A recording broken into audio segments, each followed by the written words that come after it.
Olá, estamos aqui começando mais um Giro Empreendedor. Se você está assistindo pelo IGTV ou pelo YouTube, saiba que mais alguns minutinhos nós iniciamos aqui. Eu sou Paulo Lisboa, desenvolvedor de líderes, e criei esse programa chamado Giro Empreendedor, que já eu explico o porquê da existência dele, qual o propósito. Já estão conosco Alice Pontello, muito bem-vinda, Thelma Coelho, bem-vinda também, Thelma. E podem chamar mais gente para a gente lotar essa sala para a live de hoje. A live de hoje passa pelo Pará. Daqui a pouco estará conosco a Ari Sá, que é do Pará. E então essa live, o propósito dela é falar e refletir sobre empreendedorismo. Esse modo de fazer a economia girar, né? O empreendedor é aquela pessoa que faz a economia girar através da montagem do seu negócio, através do desenvolvimento, da expansão do seu negócio. Está conosco também a Andréia Cruz, que é empresária no Rio de Janeiro. Bem-vinda, Andréia. Karina Mendonça, bem-vinda também. Etsand, não sei qual o nome certo, coloca aí, Etsand. Sandra, talvez seja Sandra, coloca aí, Sandra. Então o Giro Empreendedor tem esse propósito, fazer uma reflexão, conversar sobre empreendedorismo. Então boa noite a todos, bem-vindos, vamos convidando aí mais gente para nós termos aí a possibilidade de ter uma sala com mais pessoas aprendendo um pouco mais ou reforçando aquilo que já sabe sobre empreendedorismo, porque a gente aprende, reaprende e desaprende. A vida é feita assim, né? E feliz aquele que se dispõe a aprender mais coisas, a reaprender, isto é, reforçar aquilo que já sabe e até mesmo desaprender algumas coisas que sabe, mas que não servem para mais nada, né? Não tem serventia.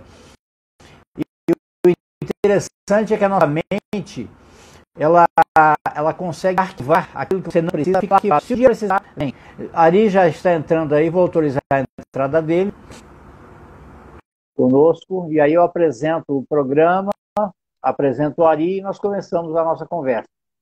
Então quem está assistindo gravado vai pegar a partir daqui. Muito bem, boa noite, Ari, muito bem-vindo, amigo. Boa noite, Paulo, tudo bem? E, graças a Deus, tudo certo. Como é que está aí o nosso Pará? Tá maravilhoso, tá tudo bem, graças a Deus, tudo em paz. Qual uma hora de diferença? Não, nós não temos diferença com relação a vocês. Não tem diferença. Não é tem que diferença. uma vez eu estive aí fazendo um trabalho, mas é que tinha a questão de fuso horário e parece que vocês não entraram no fuso horário, ou nós não entramos, não sei, e aí tinha a diferença de uma hora. Houve uma época em que, quando havia lá aquele esquema para se gastar menos energia, economizar energia, eles faziam o horário de verão, então o Pará realmente tinha uma hora de diferença mesmo, né? Mas então foi isso. Foi isso. Na situação normal não tem, não tem nenhuma diferença. Muito bem, muito bem. Ari, muito obrigado aí pela sua presença, pela sua participação no Giro Empreendedor. Eu sempre espero o convidado chegar para eu apresentar o programa, me apresentar e depois apresentar o convidado e a gente começar esse bate-papo que com certeza vai ser muito rico. Muito bem, pessoal. O Giro Empreendedor, ele nasceu... Antes eu quero pedir às pessoas aí, Lília Cardoso, muito bem-vinda, Lília. Luiz, bem-vinda também. Eu vou pedir que vocês convidem outras pessoas. A Alice está dizendo aqui que já disparou os aviãozinhos. É isso aí, dispare os aviãozinhos para convidarmos outras pessoas, porque eu estava falando aqui, Ari, que na nossa vida nós precisamos ter a disposição de aprender, reaprender e desaprender, né? E não há possibilidade de numa live dessa, numa conversa dessa, não aprender alguma coisa nova ou reaprender algumas coisas, quer dizer, reforçar aquilo que já sabe. E é possível até que haja a possibilidade de desaprender algumas coisas, que eu costumo dizer que é o processo mais difícil do ser humano, é desaprender aquilo que ele já sabe, né? É verdade. Tem coisa que a gente sabe, mas não serve para mais nada, né? Mas vamos lá. O Giro Empreendedor, ele nasceu com o propósito de ajudar empreendedores nesse período, logo que começou a pandemia, de se reposicionar no mercado. de encontrar meios e modos de se reinventar até. Ao invés de entrar no processo de reclamação, de angústia, entrar no processo de direcionamento. O que eu posso fazer a partir de agora? Está posto, a situação está posta, quer dizer, é uma situação difícil. Dá eu não sei se é meu aqui. Oi, Paulo, desculpa, eu não ouvi. Como? Dá um barulho, eu não sei se é meu aqui. Deixa eu ver. Você está ouvindo aí ou não? Tá tranquilo? Não, eu estou te ouvindo muito bem. Então tá bom. Então pode ser por aqui mesmo. Eu não ouvi nenhum barulho, agora parou. não. Agora parou. Mas vamos lá. Então, a situação está posta, né? Aliás, desde março. Então, como cada um se reinventa, como cada um se estrutura, se reestrutura para se manter vivo nesse mercado. Como nós falamos, para a maioria que são empresários ou que empreendem, ainda que seja no empreendimento alheio, ou empreende a própria vida, eu tenho dito que é o maior e o mais importante dos empreendimentos, é a nossa própria vida, administrar a nossa vida. Então, o programa nasceu com esse intuito, de apoiar pessoas para ter uma abertura de mente para esse novo momento. E aí eu convidei facilitadores, alguns amigos já, outros que eu nem conheço, nós dois, por exemplo, não nos conhecemos pessoalmente, nunca trabalhamos juntos. Verdade. Talvez não, com certeza, por conta do tempo que nós temos ao mesmo tempo de Empretec, 21 anos. Por conta disso, nos encontramos já nos seminários da vida, nos encontros de facilitadores. Né? Muito bem. Mas Ari, e aí o programa nasceu, houve uma adesão assim, imediata, da maioria de cara, 18 estados responderam, e depois alguns a gente foi fazendo contato, como foi o teu caso. Você foi recomendado, muito bem recomendado para convidar você para participar do programa, então eu te agradeço. E eu quero apresentar você. Né? O Ari é consultor e palestrante, ele é especialista em gestão empresarial, finanças e empreendedorismo. É graduado em administração de empresas e tem MBA em gestão empresarial pela Fundação Getúlio Vargas, que é a mais alta faculdade, né, nessa área, né, Fundação Getúlio Vargas. Tem renome. Tem experiência de 31 anos em consultoria de negócios, com mais de 15 mil horas de atuação em treinamentos empresariais. E é um dos facilitadores do Empretec, que é o Seminário de Empreendedorismo criado pela ONU e no Brasil coordenado pelo SEBRAE. Então, ele é facilitador master, representando aí a equipe do Pará. Então, muito bem-vindo, Ari. Agradeço mais uma vez aí a sua participação, que certamente será muito rica. E passo para você a palavra para as suas considerações iniciais. Obrigado, Paulo. É um prazer estar falando com você, né? E, infelizmente, a gente não teve a oportunidade de trabalhar juntos em algum evento, mas a estrada que a gente trilhou, né, dentro do Empretec nos dá essa liberdade de saber da competência de cada um, né? Então, eu estou muito feliz de estar aqui e vamos trocar uma ideia, né, conversar um pouco sobre essa parte financeira, as partes mais comuns, os equívocos mais comuns que o micro, pequeno e até mesmo médios empresários cometem, né? Ao gerir o seu negócio, né? As dificuldades mais comuns, e quando a gente coloca uma lupa em cima daquilo que está acontecendo, a gente percebe que alguns equívocos foram cometidos e são equívocos assim muito recorrentes, né? Então talvez valha a pena a gente conversar um pouco sobre isso, né? Ok, com certeza. Eu me apresentei brevemente, né? Eu sou Paulo Lisboa, desenvolvedor de líderes, e estou aqui fazendo então esse programa, para quem está entrando agora, Giro Empreendedor, conversando hoje com um convidado, Ari Sá, que é da equipe de facilitadores do Empretec do Pará, representando então a equipe do Pará. Muito bem, não dá para você, uma das suas especialidades, além do empreendedorismo, é a área de finanças. E todos nós, né, em nossas vidas, não tem como não lidar com dinheiro, né? Disse que o dinheiro não compra felicidade, mas manda buscar, né? Embora isso seja verdade para alguns e não é verdade para outros, verdade é que não conseguimos viver sem o vil metal, chamado por alguns também, né? Mas lidar com dinheiro é uma arte, né? Saber lidar com dinheiro é uma arte.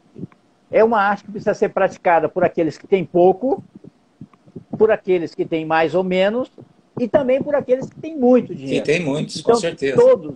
todos precisam praticar essa arte de saber lidar com o dinheiro. Agora, em período de crise, há que se ter um cuidado maior ainda com o dinheiro. Porque mesmo que quem tem muito, se não cuidar, ele se perde. E, aliás, Exatamente. em período de crise, há pessoas que, tendo pouco dinheiro, conseguem fazer muito. Né? É E aí, verdade. eu te pergunto, né?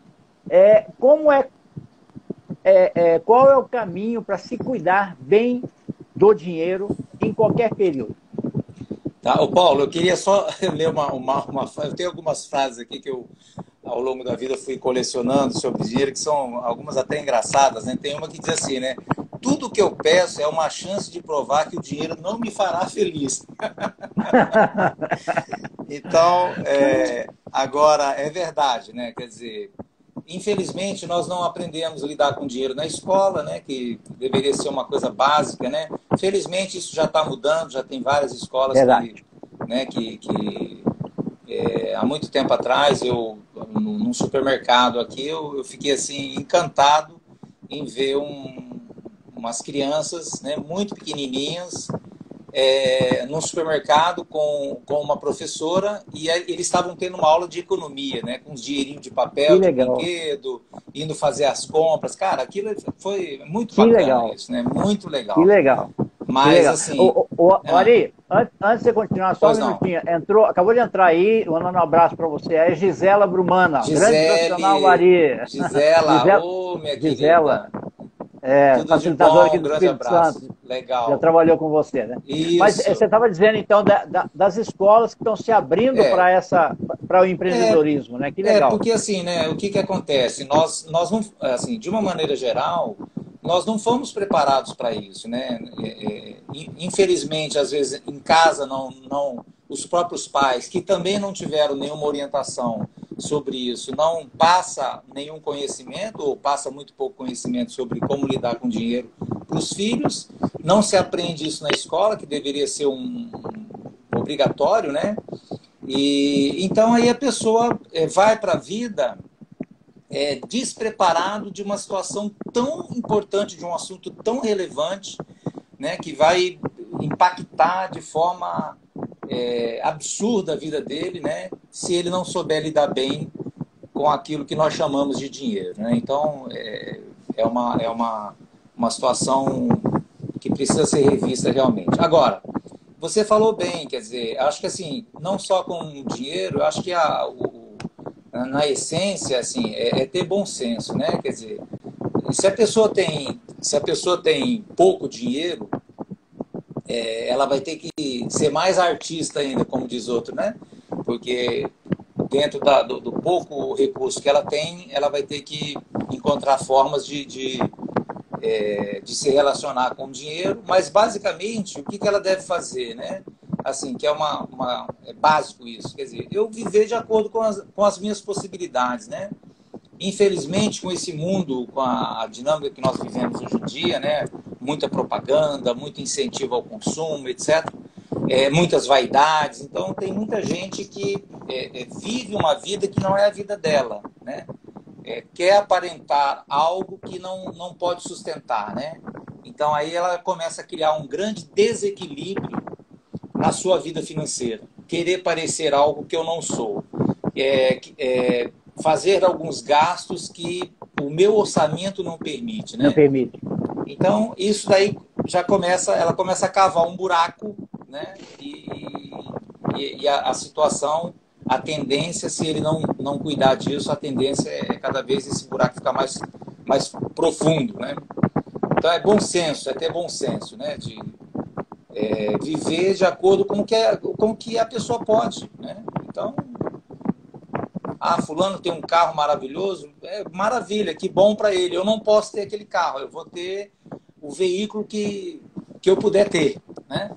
Dentro das minhas As possibilidades. minhas possibilidades. Vou trabalhar, vou batalhar para que futuramente eu tenha uma condição financeira melhor, que quando eu puder trocar um carro, ou trocar de casa, ou algum lazer, alguma coisa que eu gosto de fazer, quando eu fizer isso, eu vou fazer de uma forma consciente, de tal maneira que não vai haver um abalo na minha vida, um desequilíbrio na minha vida financeira, né?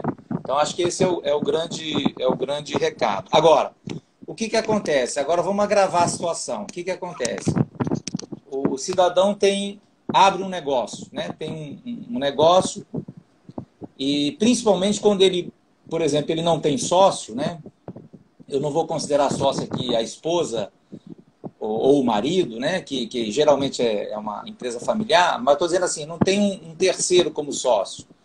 Aí o que acontece? Ele tem um estilo de vida, esse é um dos erros mais frequentes que a gente encontra, né? Quando você vai prestar consultoria para uma empresa, começa a investigar, fazer o levantamento, né, junto à empresa, né? O diagnóstico, aí você percebe o seguinte, na cabeça do empresário, ele acha que a empresa dele tem problema. E quando a gente investiga, muitas vezes o problema não é da empresa. O problema é um problema dele. Ou seja, ele tem um estilo de vida que é desproporcional ao que a empresa pode dar para ele naquele momento. Só que ele é dono sozinho, quer dizer, ele não tem um terceiro, um outro sócio que... Então, quando ele tem um aperto financeiro na vida pessoal dele, ele se socorre aonde? Ele se socorre na empresa, no caixa da empresa. E não tem ninguém na empresa que vai dizer não, porque a empresa é dele. Né? Então, o que acontece? Aquele desequilíbrio que começou na vida pessoal, ela acaba depois afetando a fonte de renda que ele tinha, que era o seu negócio. Né? E aí tem outro agravante, quer dizer, como geralmente ele mistura as finanças da empresa com as finanças pessoais, então para ele fica difícil identificar onde está o problema, né? E aí, lógico, ele não vai trazer responsabilidade para si, né? Ah, a responsabilidade é minha, sou eu que estou gastando muito na minha vida pessoal. Não, ele acha que o problema é a empresa, que a empresa que não dá o lucro que deveria, não dá o prolabore que ele merecia e por aí vai, né? Então, esse desequilíbrio é ruim. Aí ele culpa o mercado, né, os concorrentes, os fornecedores, o governo, né, né? Então, assim, é aquilo que a gente já sabe, né? Assim, a dificuldade que a pessoa tem de olhar para si e de procurar encontrar nas suas atitudes, no seu comportamento, o resultado que ele está tendo, né? Então, é mais fácil você fingir que não é contigo e culpar alguém, né? Ou mais de uma pessoa, uma situação. Isso é uma coisa muito corriqueira, né? Quando ele já tem um sócio, por um lado, né, aí um meio que controla o outro, né? Pera aí, você vai tirar quanto da empresa esse mês? Espera lá, né? Então já há um receio maior. O duro é quando os dois são megalomaníacos, né? Quer dizer, aí um tira muito dinheiro, o outro vai e tira mais ainda, aí a falência é só uma questão de tempo, né? De tempo. Agora, eu estou dando esse exemplo, mas também assim é muito legal também quando a gente encontra e também se encontra, né? Infelizmente, numa dimensão menor, numa quantidade menor, mas pessoas que são exatamente assim, são muito pé no chão, né? Ela monta o negócio para ela trabalhar para o negócio, e não o contrário, né? Então, ele trabalha para a empresa, né? E, às vezes, a gente tem que até dar uma orientação contrária. Dizer, meu amigo, você está tirando muito pouco da empresa, né? Quer dizer, a empresa já tem condições de lhe dar um prolabore maior, de pagar, né? Para você também melhorar, né, a sua condição, a condição da sua família, enfim, né? Porque a empresa já tem suporte para isso, né? Então, tem pessoas que são muito cautelosas, com medo de gerar algum problema na empresa, elas acabam sendo muito muito cautelosas mesmo ao fazer a retirada, né? As suas retiradas, enfim. Aí até se primando de viajar, de ter uma casa melhor, enfim, né? Que também aí já é o O outro oposto, extremo. né? Outro extremo. São dois extremos, né? Isso, Quer que dizer, devem ser evitados, né? Os dois. quer dizer, é comum encontrar empresários que diz o seguinte: eu não tiro nada da empresa. Eu não, a gente pergunta, você tem um Prolabore e tal? Não, não, eu não tiro.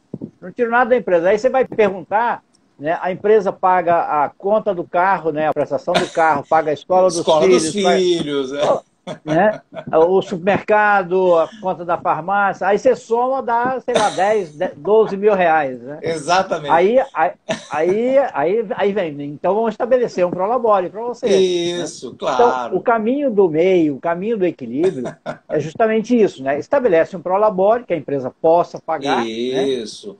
Um Prolabore, aí é outro detalhe importante, né? A dúvida muito grande é com relação ao Prolabore, né? Então, são dois problemas que ocorrem muito. Às vezes, ainda hoje eu estava atendendo um empresário com essa situação. Quer dizer, se ele tem um sócio, se ele tem, aí o problema já começa lá na origem. São dois empresários, né? Só que apenas um trabalha na empresa. O outro entrou como sócio investidor. Ora, esse que trabalha na empresa, nós temos que definir um salário para ele. E isso não tem Claro. nada a ver com a participação no lucro, né?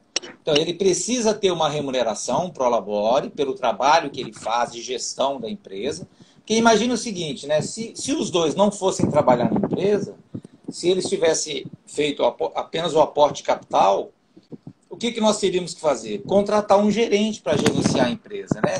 Teríamos que pagar um salário. Então, esse salário, esse trabalho que está sendo realizado por um dos sócios, ele recebe o prolabore relacionado a isso e ele vai também participar do resultado da empresa, né? Se ela tiver lucro, ele tem a participação dele proporcional à cota que ele tem, né? Que ele investiu na empresa, né? Se foi 50-50, 60-40, enfim.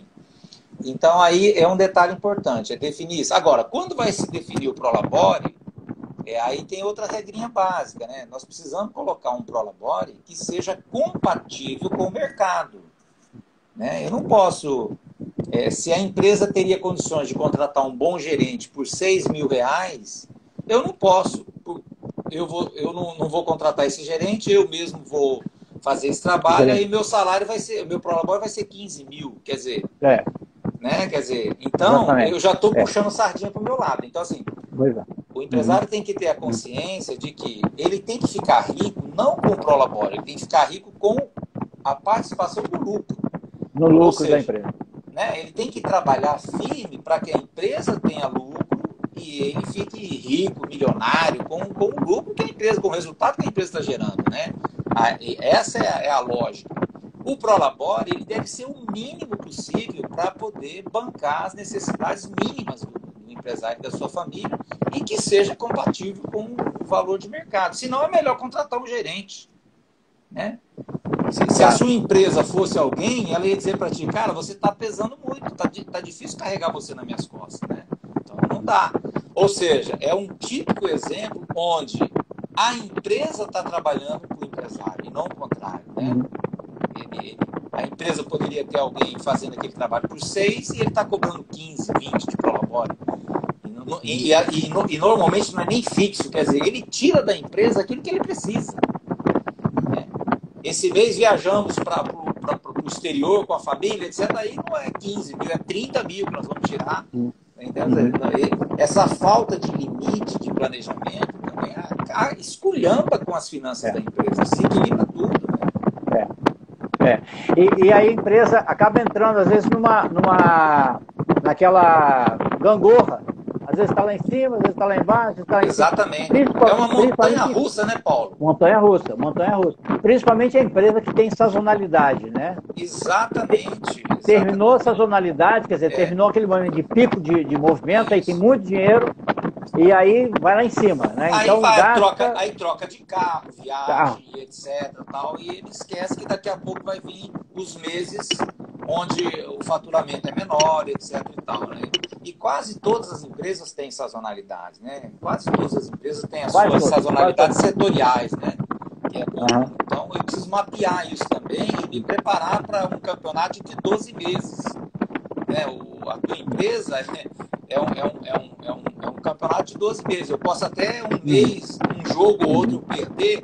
Esse mês nós não tivemos um lucro, mas se eu ganhar o campeonato, ou seja, se no final do ano o resultado geral foi um resultado lucro, né, ótimo. Mas para que aconteça isso, eu também tenho que segurar a minha onda enquanto empresário. Né? Eu tenho que saber que eu sou dono da empresa, mas eu tenho que ter a responsabilidade de olhar aquilo como negócio e não como a casa da mãe Joana. Né? Eu precisei de dinheiro, vou lá e pego. Não pode ser assim. Ari, olha só, antes eu quero cumprimentar aí mais outras pessoas que entraram, o Saragô, que é o Empreteco, empresário do Rio de Janeiro, Adelina Lisboa, Wagner Garcia, nosso amigo facilitador também, está aí conosco. O Mário está dizendo, Pink Palace está aí conosco. Andréia falou que tem que ser conservador nas retiradas. É isso aí, mudança de mentalidade. É isso aí. A Eli Ribeiro está aí conosco. Nossa, muito bem-vinda, Eli. Grande Eli. Lá de Portugal, falando conosco aí. Portugal. Aí ela falou que quero saber se a gestão consultoria está aceitando currículos. Aí, ó, tá querendo trabalhar contigo, hein? Olha, diga para a Eli ela é bem-vinda em qualquer empresa, meu amigo. Pense numa mulher poderosa. Essa daí é 10. Rapaz, olha só que fantástico. A Lucinéia também está conosco, muito bem-vindas. O Saragô estava dizendo que a orientação financeira, né, a gestão financeira, finanças, deveria ser ensinado desde pequeno, que você comentou no início. É isso mesmo, né? Seria muito bom, né? Maravilhoso. Se fosse, né? Mas não foi, né? Não foi. Hoje você comentou que algumas escolas já estão se abrindo para isso, levando criança para fazer compra, fazer a experiência, né, de lidar com dinheiro. Tem escolas que já incluíram no seu currículo, né, o empreendedorismo. Isso vai maravilhoso também. Vai muito, muito fantástico. Nós vamos ter jovens e adultos muito mais preparados para cuidar do dinheiro. Mas uma coisa que eu gostaria que você comentasse, falasse aí também, é a confusão, e eu já fiz essa confusão. Eu tive livrarias durante 18 anos, e eu fiz essa confusão, e que realmente me atrapalhou muito. É confundir faturamento com lucro. Nossa! Imagina, faturamento pós período de sazonalidade, né? Pós período escolar, por exemplo. Aquele monte de dinheiro que entrou, achar que aquilo lá era lucro. A pessoa se empolga, né, Paulo? Putz, Deus. Né? Conta cheia, caixa cheia. Mas vamos lá, fala um pouco sobre isso. Pois é, eu vou até ampliar um pouquinho mais. Foi ótima essa tua pergunta, porque é o seguinte, o que acontece? Na verdade, existe uma confusão, e é muito comum, né? E a gente entende que é fácil assim, de se confundir mesmo, que é o seguinte, é a confusão em relação ao regime de caixa e ao regime de competência, né? Isso é, às vezes, muito pouco comentado, mas é de suma importância. Quer dizer, aquele dinheiro que, né, por exemplo, o empresário fala assim, mas espera lá, eu não estou entendendo. Você está me dizendo aqui, você fez um diagnóstico na minha empresa, e você está dizendo, Ari, que a minha empresa, esse mês, ela teve, sei lá, 15 mil de lucro, né? A gente apurou o resultado da empresa, esse mês ela teve 15 mil de lucro. Mas, Ari, aonde está esses 15 mil? Porque esse dinheiro não está no meu caixa, né? Ou seja, então essa confusão, ela acontece com muita frequência, e assim, eu posso ter uma empresa que a operação dela é uma operação lucrativa e hoje ela está com problema de caixa. Pode acontecer isso tranquilamente. E pode acontecer o inverso também. Eu posso ter uma empresa que tem dinheiro em caixa. Olha só, eu tenho dinheiro em caixa, mês passado sobrou muito dinheiro, esse mês sobrou muito dinheiro, e na verdade eu tenho uma empresa que está quebrada, uma empresa que não é lucrativa, né? Então essa confusão, isso pode acontecer porque há um descompasso entre a situação real da empresa, se ela tem lucro ou prejuízo, que é diferente do movimento que está acontecendo no caixa dela nesse momento. E aí, assim, só didaticamente para a gente entender, assim, imagine uma empresa, por exemplo, eu já prestei muita consultoria para empresas de eventos, né? Aí fica bem claro o exemplo. Olha só, a empresa de eventos, né, de uma maneira geral, você vai fazer um evento daqui a 10 meses, você vai numa empresa de evento, faz a contratação do evento. Aí vamos imaginar que esse evento vai sair, eles lhe cobraram R$100.000 pelo evento, um baita do evento, ótimo. E aí vocês combinaram o seguinte, que você vai pagar isso em 10 parcelas de 10 mil, ok? Aí você fez lá, cheque pré-datado, sei lá como é que você fez. Então você vai pagando 10 parcelas de 10 mil, de tal maneira que na véspera do evento, 15 dias antes do evento, você pagou a última parcela. Então essa empresa, ela tem uma coisa maravilhosa, quer dizer, ela não tem inadimplência, né? Porque ela recebe primeiro para depois executar. Mas olha só o que acontece com o caixa dessa empresa. Os primeiros 10 mil que ela recebeu 10 mil reais, que foi direto para o caixa dela, e entrou aquele dinheiro no caixa dela, e ela não teve nem um centavo de despesa em relação àquele evento, percebe? Agora, eu dei o exemplo de uma empresa. Imagine se ela fecha 10 contratos assim. Vai ficar entrando 100 mil reais no caixa dessa empresa, e relacionado a esse dinheiro que está entrando, não entrou nenhum custo. Esse custo ele vai acontecer lá na frente. Então, é um típico exemplo de uma empresa que vai ter um caixa muito robusto, mas daqui a 10 meses é uma situação exatamente oposta. Ela vai ter que lidar com um baita de um evento, todos os custos, e ela não vai receber nada, porque ela já recebeu esse pagamento. Então, se ela não tiver uma boa gestão financeira, ela quebra. Né? Essa é a diferença, né, entre... Excelente exemplo. Né, do caixa, né? Então, assim, aí, claro, cada empresa também tem a sua dinâmica, e aí, claro, tem empresas que a distância entre aquilo que acontece no demonstrativo de resultado, que é aonde nós vamos enxergar se realmente se a empresa teve um prejuízo, o que acontece ali e o que acontece no caixa, às vezes a distância é muito grande, né? Então, eu sempre brinco dizendo assim, nos treinamentos eu falo, olha, nós temos que entender o seguinte, a empresa é como se fosse um cavalo selvagem, e para que nós possamos dominá-lo de uma forma adequada, nós precisamos ter duas rédeas. Uma rédea chama-se demonstrativo de resultado, né? Que é onde nós vamos lidar com o regime de competência. É esse mecanismo, é essa ferramenta que vai dizer se aquela operação que você está trabalhando, se ela é lucrativa ou não. Agora, a outra rédea, igualmente importante, é o seu caixa, é a entrada e saída de dinheiro. Então, eu tenho que ter bem equilibrado essas duas ferramentas, né? Porque ao dominá-las de forma adequada, aí eu consigo colocar esse cavalo bem alinhado, né? Na direção correta, etc. Mas o micro e pequeno empresário brasileiro, ele só tem uma ferramenta, né? Que é o caixa. Então, ele olha muito para o caixa, né? E o pior é que ele olha para o caixa, quando ele vê sobra de dinheiro lá, ele chama aquilo de lucro. Aí ele cometeu um grande equívoco, né? Aí ele começa a fazer tolice com o dinheiro, né? Equivocado por essa informação. Ele não olha o que vai ter que sair, que vai sair, né? É o exemplo que você deu aí da empresa de eventos. Tem um momento que todo aquele dinheiro que entrou, ele vai sair em grande quantidade. Exatamente. Né? Exatamente. Então, exemplo fantástico esse, da empresa de eventos. É muito...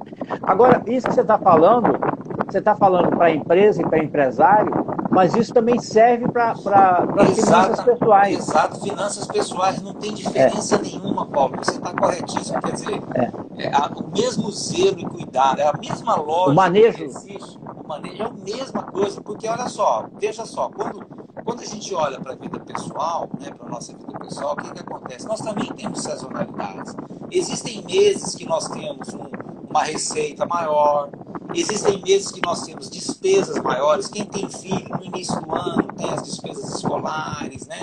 Então eu também tenho que fazer um planejamento que vá levar em consideração essa sazonalidade das entradas e saídas de recursos que eu tenho, né? E aí volto a repetir, o mesmo que eu falei do campeonato de 12 meses para a empresa, vale para a vida pessoal também, né? O americano, as contas que eles fazem é tudo por ano, né? Por ano, por ano. Quanto eu ganho por ano, quanto eu ganho. Então é ótimo, porque ali você já pegou toda a sazonalidade, né? Então, verdade. E nós não, a gente pensa, o brasileiro pensa muito por mês, né? Mês, eu ganho X por mês, tal. Alguns por quinzena, né? Alguns da peça por quinzena. É até menor quem ainda, vale, por quinzena. quem tem vale O Saragô, que está aí conosco, ele fez aí uma questão que é pergunte em casa aos filhos se eles sabem quanto custa ter o padrão de vida da família. Olha. É muito legal fazer essa pergunta. Aliás, deixa eu perguntar para quem está aí conosco, só levanta a mãozinha aí. Quem costuma discutir em casa o orçamento familiar? Quem costuma? Né? Levanta a mãozinha aí quem faz isso em casa, discutir na família. Faz só uma menção aí se costuma fazer isso. Ou se não faz, coloca o dedinho para baixo. E se não faz, comece a fazer, que é importantíssimo, né? É recorrente o empresário, o Ari, me perguntar o seguinte, aí nas visitas às empresas, tanto mentoria quanto consultoria, o pessoal me perguntar assim, ô Paulo, o que você acha dos funcionários saberem o quanto a minha empresa fatura? Olha só, aí eu costumo responder o seguinte, problema nenhum eles saberem, desde que eles saibam também qual é o seu custo para a manutenção da empresa. Problema nenhum. Eu falei, aliás, comece perguntando aos seus funcionários se eles, numa conversa individual, quando você for fazer o pagamento, aliás, eu costumava, quando tinha as minhas livrarias, a cada 3 meses eu fazia os pagamentos. Porque aí eu aproveitava para conversar com os funcionários, posicionar algumas questões, porque geralmente quem fazia era a menina que cuidava do financeiro, a Rosimar. Muito bem. Então, nessa conversa, eu lembro de uma vez que eu perguntei, você sabe quanto você custa para a empresa? Qual a resposta? O que ele estava ganhando. Exatamente. O salário que entra, o lerite que ela recebe, né? Ela pensa exatamente. Que é aquilo apenas, né? Ela acha que é aquilo. Isso. Aí eu conseguia, um dia conversando com meu contador me orientou, me explicou, e eu passei a conversar isso com os funcionários. E aí eu falo com o empresário isso, né? Porque tem empresário que ele mesmo não sabe qual é o custo da sua empresa. Isso. É muito comum. E aí entra as confusões que você acabou de falar aí, de confusão de caixa, achar que o que está dentro do caixa é lucro e não é, né? Aliás, a Luísa Trajano, ela costuma dizer o seguinte, faturamento não é lucro. Claro que ela não. Fala assim, bem, claro que não. Bem pausado. Você aprofundasse um pouquinho mais ainda essa questão do faturamento e do lucro da empresa. Isso. Então, olha, você deu um exemplo excelente, né, com relação aos funcionários, né? Então, veja, eu já prestei muita consultoria para lojas em shopping, né? Então, o que acontece? A funcionária que trabalha no shopping, ela recebe lá uma roupa, por exemplo, uma loja de roupa. Ela vê lá a roupa, que a patroa dela comprou uma roupa por R$100 e ela está vendendo aquela mesma roupa por R$200, né? Então, na cabecinha dela, ela fala assim, olha, a minha patroa tá tem lucrando 100% de lucro. Né? Como se aquele outro 100%, quer dizer, R$100, ela tem que pagar o fornecedor. E o outro 100 é como se ela não tivesse nenhuma despesa, como se aquele dinheiro entrasse direto no bolso da empresária, né? Ela esquece, por exemplo, que o próprio salário dela tem que sair daquele 100. Né? Daquele 100. Ela esquece que o aluguel do shopping, que é caríssimo, sai daquele 100. Ela esquece que, aí você falou a questão do salário, né? Assim, no Brasil, o que nós temos? O funcionário ganha pouco e ele sai caro demais para o empregador. Verdade. Olha que absurdo, né? Nós temos. Absurdo. O funcionário reclama que recebe pouco, e é verdade, né? A faixa salarial no Brasil ela é muito baixa, mas para o empresário, mesmo esse que é baixo, sai muito caro, né? Então, olha o exemplo que você citou, o faturamento. Olha, eu tenho o meu faturamento. Quando eu pago, por exemplo, a minha folha de pagamento, né, que é uma grande preocupação que o empresário tem, lá no 5º dia útil do mês, ele vai com muito sacrifício. Nossa, paguei. Minha folha, eu paguei 10 mil reais aqui para os 3, 4 funcionários que eu tenho. Nossa, 10 mil reais, a folha está salva, está pago, né? Olha como é um equívoco, né? Ele não pagou a folha. O que acontece? Além daqueles 10 mil, ele tem 1/12 de férias, 1/12 de 13º, os encargos sociais que recaem sobre aquela folha, que já aconteceu o custo, mas ele não é obrigado a pagar aquilo naquele instante, mas o custo já aconteceu. Já aconteceu. Então, quando ele tirou do caixa 10 mil reais e pagou os salários líquidos, na verdade, uma boa parte da preocupação dele foi embora, mas não toda. A folha não foi paga integralmente. Não foi paga. E isso tudo sai daquilo que nós chamamos de faturamento. Quer dizer, eu preciso ter o faturamento. Desse faturamento, aí tem outro problema, né? Eu tenho faturamento, depois faturamento é uma coisa, recebimento é outra. Né? Eu vendi 100 mil. Exatamente. Eu vendi 100 mil, mas não entrou 100 mil no meu caixa. Não entrou 100 mil. Ainda mais hoje em dia que todo mundo compra no cartão para pagar em não sei quantas vezes. Então esse dinheiro, esses 100 mil, às vezes só 40 mil dele é que vai entrar nesse mês. O resto vai entrar em meses seguintes, né? Então, faturamento é uma coisa. Recebimento é outra. Lucro, de uma maneira bem simples, né? Lucro é aquilo que sobra, né? Sobra quando? Depois que você pagou todos os seus custos. Pagou o fornecedor, pagou os seus impostos, pagou os funcionários, pagou os custos fixos todos, aluguel, energia, etc. Tal. Pagou tudo? Pagou. Se sobrar alguma coisa, sim, esse daí é o teu lucro. É isso aí. Então, o Jaclei Maifredo, que é o empresário aqui do Espírito Santo, que é uma empresa de embalagem, uma indústria de embalagens, é presidente do sindicato aqui da indústria de plástico, ele está comentando aqui, é muito importante que saiba até qual é o lucro da empresa. Exato. Ele joga muito livro com os funcionários, ele tem 80 funcionários. Então o pessoal sabe até o lucro que a empresa teve.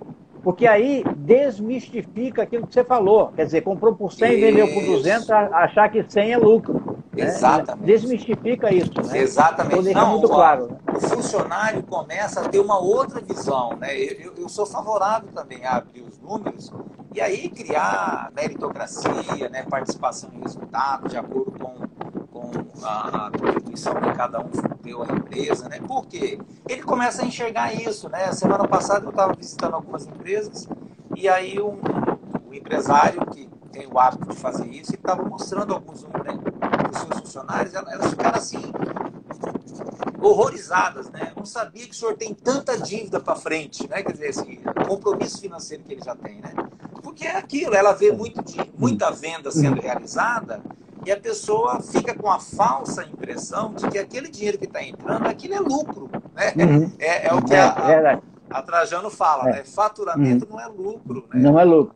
Não é lucro. E há uma tendência, do funcionário, e não é por maldade e nem por malícia, de só observar o que entra, né? E não observar o que sai, né? O que está comprometido, antes de entrar qualquer coisa, está comprometido. Exatamente. O crucifixo, então, nem se fala, né? Mas Paulo, a Andréia... Oi, por favor.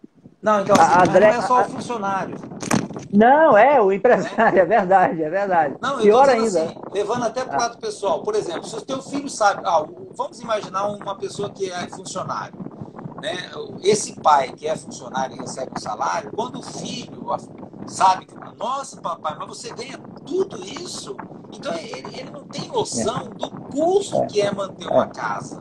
Né? Então ele foca naquele ganho, que para ele acha que é uma coisa extraordinária, mas quando ele vai abrir, quando ele vai perceber as despesas que o pai, a mãe tem para manter uma família, ele percebe que o buraco é mais embaixo. Né? A situação não é tão... É o que o Saragô colocou aí, né? É importante conversar com os filhos, né, sobre o custo da manutenção de uma família, o custo da escola, do combustível do carro, do aluguel, se for prestação da casa, tudo isso. Andréa Cruz, que é empresária no Rio de Janeiro, também fez o Empretec, ela está perguntando aí sobre o percentual do capital de giro, se ele tem que ser separado todo mês. Achei muito pertinente a pergunta dela. Pois é. O capital Então, de giro. o capital de giro ele vai depender muito da empresa, né? O tamanho do seu capital de giro ele está muito relacionado à dinâmica da sua empresa, né? Do quanto você vende à vista, do quanto você vende a prazo, do prazo médio que você tem de pagamento também, né? Porque, por outro lado, você compra de fornecedores e aí os seus principais fornecedores, ele concede também prazos médios para você pagar, né? Então, se ele te fornece prazos médios mais alongados, vamos imaginar que você consegue, em média, até 4 parcelas. Mas eu forneço para o meu cliente até 10 parcelas, veja só o descompasso que eu estou criando. Está financiando. Quando eu vou comprar, eu tenho que pagar em 4 vezes. Mas quando eu vendo, o meu dinheiro demora 10 meses para voltar para mim. Então, nesse exemplo que eu estou citando, evidentemente que eu vou precisar de um capital de giro maior para poder tampar esse buraco, né? Enquanto meu dinheiro vai passear na mão do meu cliente, até ele voltar, eu vou precisar de um fôlego financeiro, um capital de giro para cobrir isso. Então, depende muito de cada empresa. Agora, é saudável que eu tenha essa previsão para eu fugir de ficar recorrendo a banco, né? O dinheiro no Brasil ainda é muito caro, né? Então, eu tenho que ter uma administração disso para poder evitar esses juros, né, que os bancos cobram, que é muito caro, né? O dinheiro de empréstimo é caro. Embora tenha baixado agora, na crise, mas ainda veio aí é o muito caro, né, Paulo? ainda ainda assim. É um sócio que você tem na empresa que deve ser evitado, né? Deve ser evitado. Sem dúvida. Então, quem tem um capital de giro, né, realmente, nesse momento da crise, por exemplo, a empresa conseguiu se manter, deu para se reorganizar, né, reorganizar a empresa para o novo momento, e algumas se mantiveram vivos e de pé por conta disso. Entrou aí, acabou de falar conosco aí, o Joaquim Fagundes, né, que é facilitador do Rio de Janeiro, figuraça. Fera. É uma fera mesmo. Esse é um irmão que eu tenho aí também, no movimento aí de facilitadores. Muito bem, André está agradecendo aí a explicação, entendeu? André, legal. Beleza, obrigado. Eu atendi uma empresária em Teófilo Otoni, que ela fazia isso, que você deu um exemplo fantástico. Ela comprava à vista e no máximo 2 vezes e vendia com 6, 7 vezes. Eu falei, você está financiando o seu cliente. Isso, está financiando o seu cliente. Financiando o seu cliente. E sem cobrar juros, sem nada. Né? Financiava. Né? E aí, quando a gente conseguiu fazer um trabalho com fornecedores, inverter essa lógica, ela começou a expandir o negócio. A empresa começou a ficar mais consolidada, sólida no mercado e tal. Pensou até em abrir filial, aí a gente conversou muito sobre isso, né? Se era o momento de abrir filial, abrir uma outra loja, ir para um ponto maior e tal. Ela resolveu ficar no ponto que estava, melhorou esse ponto, está bombando. Começou a vender pela internet e tal. Né? E por isso que, às vezes, alguém de fora, quando é ouvido, né, o empresário se permitiu escutar, né, leva o empresário à reflexão e ele toma atitude que permitam que a empresa seja consolidada e ao invés de fechada. Que algumas empresas fecham justamente por conta de não fazer esse cálculo, não ter essa lógica bem pensada. A Lourdes aí cumprimentando também. Lourdes, grande Lourdes, grande amiga. Lourdes, muito bem-vinda, Lourdes. Mas vamos lá, continua aí a sua reflexão, por favor. Não, então, eu ia comentar assim, né? E agora, as pessoas que têm minimamente esse controle, essa administração financeira, o que acontece? Em momentos de crise, elas acabam se beneficiando, porque como a empresa dela está bem enxutinha, né, e está todo mundo desesperado, então ela faz melhores negócios, né? Ela compra mais barato, ela tem uma série de benefícios, exatamente premiando exatamente a competência que ela teve, né, de ter feito aquilo que é o correto, né, de você ter uma reserva financeira, não dar um passo maior que a perna, né? Enfim, tem até uma outra frase que eu gosto muito, que é: dinheiro é como a eletricidade, ela beneficia os prudentes e fulmina os insensatos. Boa! É uma Beneficia, frase que olha só. é muito pertinente, né? É, Mas há outro detalhe importante, né, que você estava falando, que é assim, o empresário precisa ter um número muito importante na cabeça dele, que é o seguinte: qual é o meu ponto de equilíbrio, né? Ou seja, quanto nós temos que faturar no mês para não bebermos água, para não morrer afogado, né? Então é aquele mínimo, é aquele faturamento mínimo que eu tenho que ter, de tal para ordem fazer que frente aos custos. isso, esse faturamento, ele vai ser, com ele vai ser possível pagarmos todos os custos e nós não teremos prejuízo, né? É claro, eu não vou trabalhar para alcançar o ponto de equilíbrio, eu vou trabalhar Claro, para ter mais, mas assim, superar. eu tenho que ter esse número em mente, né? E tem algumas empresas que fazem até algumas coisas muito legais, tipo assim, eles vão acompanhando aquele faturamento, aí num dado momento, lá pelo 20º dia do mês, tal. Aí quando eles batem o ponto de equilíbrio, vão lá, batem no sino, fazem uma... Patrocínio, Porque significa o seguinte, gente, esse mês está salvo, né? Esse é, mês está salvo, é, esse mês a é. gente não vai beber água, né? Pois E é. agora vamos trabalhar para que vamos É. trabalhar para ter um faturamento maior para gerar lucro, né? É. Dentro E do faz uma mês. diferença, né? E faz a diferença quando a empresa atinge o ponto de equilíbrio lá pelo dia 18, 20, né? Olha só, já tem Isso. alguns dias úteis aí que, né? Exatamente. Então, porque a partir É, daquele ponto, todo o faturamento que ela tiver, nós vamos ter que é. retirar desse faturamento apenas os custos variáveis, o percentual de custos Uhum. variáveis. O resto é lucro, né? Então, É, e é é muito verdade. legal envolver a equipe nisso, né, Paulo? Assim, da É, equipe estar nessa pegada contigo, a equipe estar contigo. E também, claro, a valorização depois, quando a meta é atingida, né? Uma valorização da equipe, uma participação nos resultados, enfim. Você cria um ambiente saudável, você cria um ambiente onde as pessoas começam a perceber o seguinte: cara, nós estamos no mesmo barco, né? Isso não é é, conversa do meu patrão, né? é, Quando a empresa está indo bem, nós também estamos indo bem, nós também nos é. beneficiamos disso, né? E quando a empresa está Uhum. indo mal, o meu patrão também Eu está mal, também. quer dizer, É, então nós estamos no mesmo verdade. barco, né? É, Isso é muito importante. verdade. O Jaclei Manfredo está trazendo aí um comentário, né? A maior parte das empresas misturam CPF com CNPJ. Quer dizer, é aquilo que você Exatamente. falou, né? Colocar tudo no mesmo bolso, né? Nossa, aí vira Avançar uma no caixa da. confusão. Aí é Vira uma uma. doideira. É uma doideira. Por isso que é importante, né, ter realmente o Prolabore. E eu costumo até dizer o seguinte, que o empresário ele deve receber no dia que os funcionários recebem. Isso. E há defesa, inclusive, que ele seja o primeiro a receber. Né? Ele paga ele e depois paga toda a equipe, paga, né? Todo mundo recebe. Hoje tem algumas empresas que já fazem depósito em conta, mas o Isso. dele entra também nesse dia.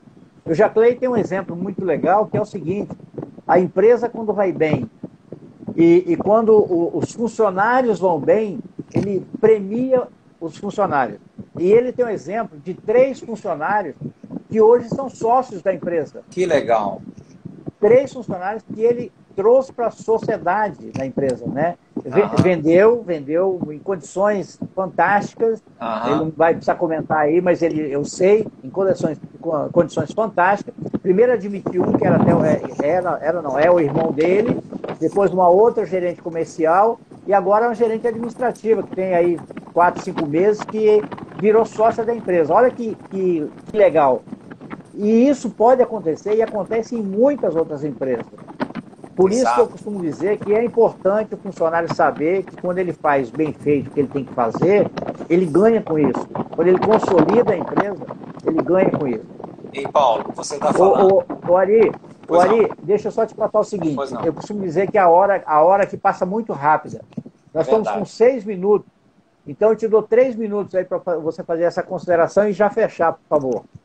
Beleza. Então, isso que você acabou de comentar, que o empresário Jaclei. vendeu parte da empresa para funcionário, numa condição excepcional. Ora, essa condição excepcional é fruto do mérito dele, né? Então, assim, Mérito dele. foi ele que conquistou isso, né? Então, é um reconhecimento pelo mérito. Então, basicamente é isso, é a questão do outro ponto muito importante que vai ter um impacto muito grande nessa empresa, para a gente poder encerrar, é exatamente na formação do preço de venda, por exemplo, que há uma confusão muito grande, as pessoas se atrapalham muito com esse número, e aí foco muito em venda, mas eu costumo dizer, claro que a venda é importante, né? Mas se o preço que você colocou estiver errado, quanto mais você vender, mais você vai para o fundo do buraco, né? Então, eu tenho que fazer uma precificação correta, de tal maneira que quando eu vender, eu estou sabendo que a minha margem de lucro está garantida com aquele preço que eu estou praticando, né? Isso vai ser importante também. Precificação é fundamental, né? Saber precificar é fundamental. Fundamental. Ari, então a sua consideração final para a gente encerrar aqui e salvar essa live. Então, a consideração é isso. Acho que, como tudo na vida, né, é o bom senso de você lidar bem com o dinheiro, entender que dinheiro não leva desaforo para casa. Se você não souber tratá-lo, ele vai se distanciar de você, né? E trabalhar de uma forma simples, né? De não dar um passo maior que a perna, não gastar uma coisa que você ainda não ganhou, que é outro problema muito comum. As pessoas gastam dinheiro que ainda não tem, né? Então, isso você inverte uma ordem natural das coisas. Então, lidar bem com o dinheiro é ter bom senso, né? E isso a gente aprende de duas maneiras. Ou aprende com alguém, com pai, mãe, escola, treinamento, etc. Ou aprende da pior forma, que é quando tem uma situação de crise na empresa ou na vida pessoal, e aí você vai olhar para trás e vai perceber que você não foi sensato na administração daquele recurso que você tinha, né? É bom senso, a palavra acho que fecha ter bom senso, né?